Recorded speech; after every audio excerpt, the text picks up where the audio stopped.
kwa maneno hayo aliwapatia uwezo wa kikuhani, yaani sakramenti ya daraja la upadre. Hakuna mwingine mwenye uwezo wa kugeuza mkate kuwa mwili wa Kristo na divai kuwa damu ya Kristo isipokuwa padre wa Kanisa Katoliki la Magharibi na Kanisa Katoliki la Mashariki, pamoja na padre wa kanisa la Orthodox. Kwa Bwana wetu Yesu Kristo, upendo ndio kila kitu. Kwa upendo mkubwa alijishusha akatwaa mwili kwa ajili yetu sisi. Kwa upendo mkubwa alikubali kuteswa na kufa kwa ajili ya dhambi zetu, na kwa upendo mkubwa zaidi amekubali kuendelea kubaki kati yetu katika sakramenti takatifu ya Ekaristi, katika maumbo ya mkate na divai. Kwa upendo mkubwa amekubali kuendelea kututakatifuza sisi kupitia sakramenti ya daraja takatifu katika nafsi ya mapadre. Bwana wetu Yesu Kristo hakuweka sakramenti ya Ekaristi takatifu kwa bahati mbaya. Anafahamu fika umuhimu wa sakramenti hii. Sakramenti hii inatuunganisha naye. Yeye mwenyewe alisema, aulaye mwili wangu na kuinywa damu yangu hukaa ndani yangu nami ndani yake. Yohani sura ya 6 mstari wa 56. Sakramenti hii hutuletea uzima wa milele. Yesu alisema, aulaye mwili wangu na kuinywa damu yangu anao uzima wa milele. Yohani sura ya 6 mstari wa 54. Hutupatia neema mbalimbali kwa ajili ya ustawi wa maisha yetu ya kiroho. Hata hivyo, tukumbuke kwamba sio kila anayekula mwili wa Kristo na kuinywa damu yake anapata faida hizi, bali ni yule anayepokea mwili wa Kristo katika hali ya neema na kwa kustahili. Maana aulaye mwili wa Bwana na kuinywa damu yake bila kustahili anakula hukumu yake yeye mwenyewe.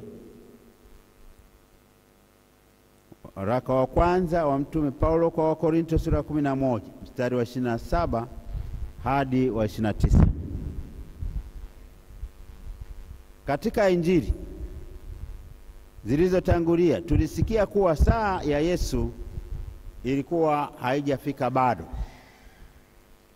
Hata hivyo, Injili ya leo Yohani 13 mstari wa kwanza hadi wa 15 inatuambia ya kuwa saa yake imefika, yaani saa ya mateso, kifo na ufufuko wake, saa ya kurudi kwa Baba kwa njia ya fumbo la Pasaka.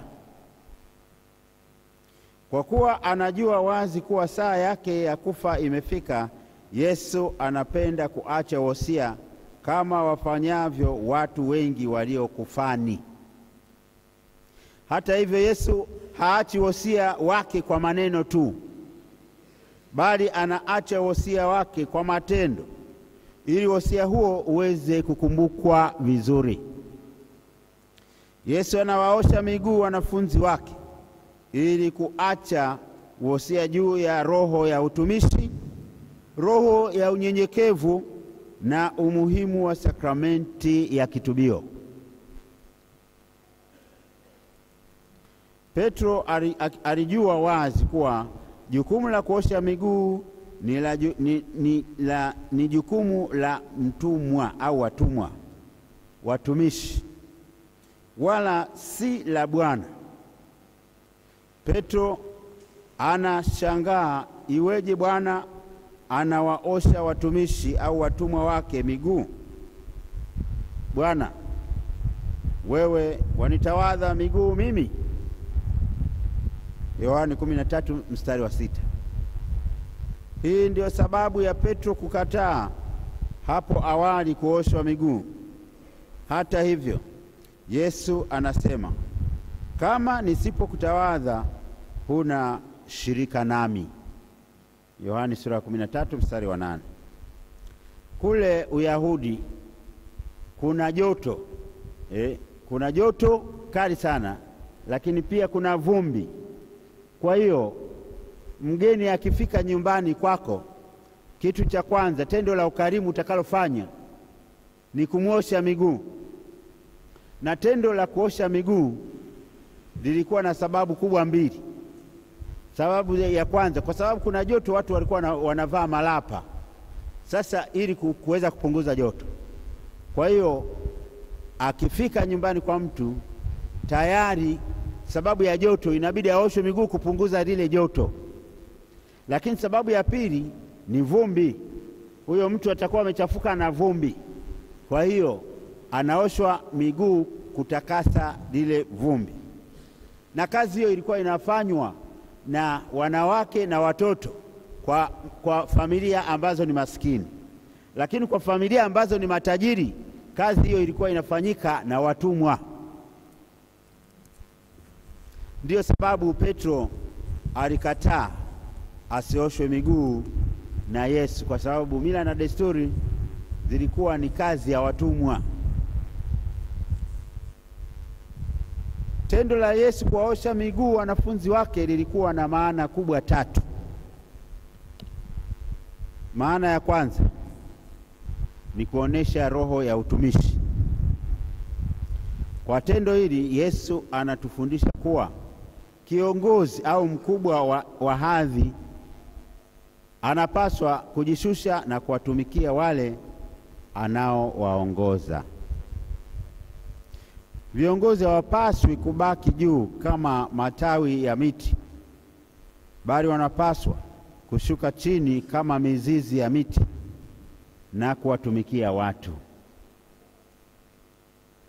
Yeye mwenyewe alisema, bali mtu yeyote anayetaka kuwa mkubwa kwenu na awe mtumishi wenu. Mathayo 20:26.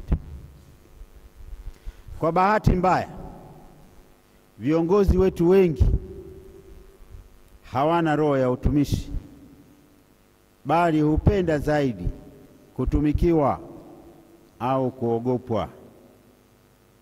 Kadhalika, hata baadhi ya mapadre wapo wanaopenda kujikweza badala ya kujishusha na kuwatumikia watu. Tunatakiwa tusijigeuze kuwa miungu watu na kutumikiwa na watu kama wafalme, bali mapadre tuwatumikie watu. Wapo mapadre ambao wanaishi maisha ya kibwanyenye na kuwafanya waamini wetu kama vibaraka. Hili jambo sio sahihi. Yesu anatufundisha kujishusha na kujinyenyekesha. Viongozi wote wawe watumishi. Wazazi kadhalika wanapaswa kujibidiisha kutumikia familia zao. Wanandoa nao wanapaswa kutumikiana wao kwa upendo, sio kutazamana kama bwana na mtumwa wake, bali kama wenzi katika kutumikiana na kuhudumiana. Kimsingi, kila mtu anapaswa kuwa mtumishi kwa mwingine.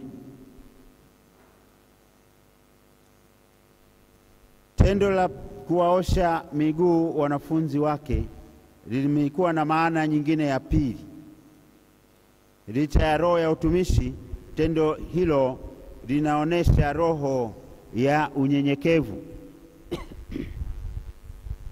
Ni tendo la unyenyekevu mkubwa sana Bwana kujishusha na kuosha miguu ya watumwa au watumishi wake. Kazi ya kuosha miguu, kama nilivyosema, ilikuwa ni kazi duni sana kuliko zote miongoni mwa Wayahudi. Ukitaka ukasome waraka wa kwanza wa Samueli sura ya 25 mstari wa 41. Hivyo kwa hali ya kawaida kazi ya kuosha miguu ya mtu mwingine ilifanywa na wale ambao pia jamii iliwaona kuwa ni watu wa duni sana, watumwa, na wakati mwingine wanawake na watoto ndio walifanya hivyo. Kwa tendo hili Kristo anajishusha, anajinyenyekesha na kuonekana kama mtumwa. Hata maandiko matakatifu yanadokeza hili. Kristo yeye ambaye yeye mwanzo alikuwa yuna namna ya Mungu, naye hakuona kule kuwa sawa na Mungu ni kitu cha kung'ang'ania kwa nguvu, bali alijifanya kuwa hana utukufu, akatwaa namna ya mtumwa. Wafilipi sura ya 2 mstari wa 6 hadi wa 7. Yesu alijishusha na kuwa kama mtumwa ili kuonesha kuwa sisi tunapaswa kujishusha katika maisha na hata kutimiza kazi zile ambazo zinatazamwa kuwa ni kazi duni sana. Tusiwe watu wa kujikweza na wenye majivuno, bali wanyenyekevu kwa mfano wa Kristo mwenyewe.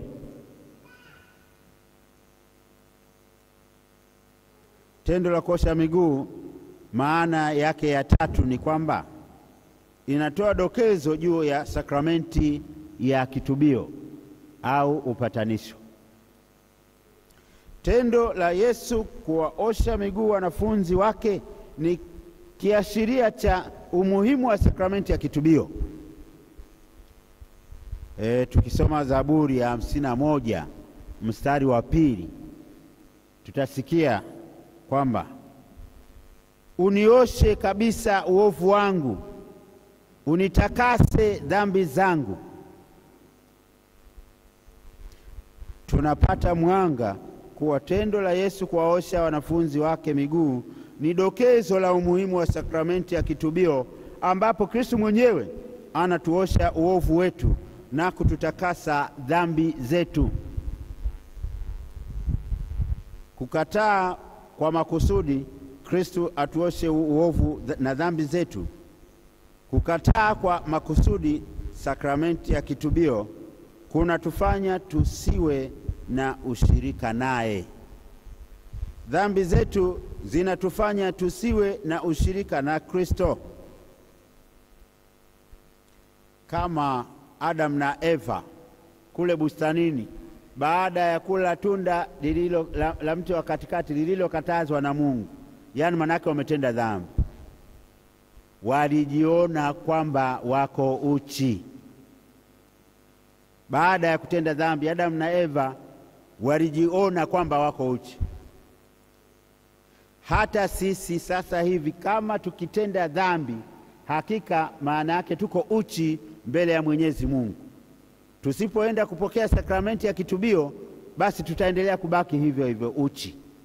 Lakini tukipokea sakramenti ya kitubio, maana yake Mungu anatuvalisha nguo mpya na tunakuwa karibu naye. Kadhalika Yesu ametupa jukumu la kutawadhana sisi kwa sisi.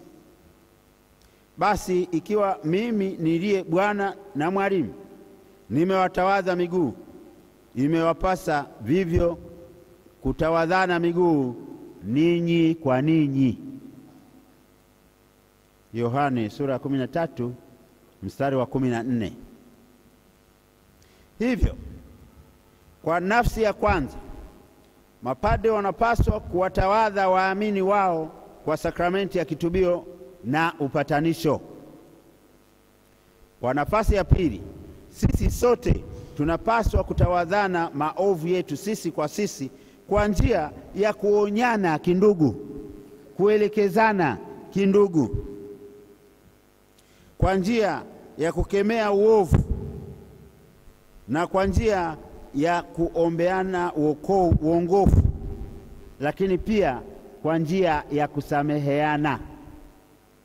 Hapo tutakuwa tunatawadhana.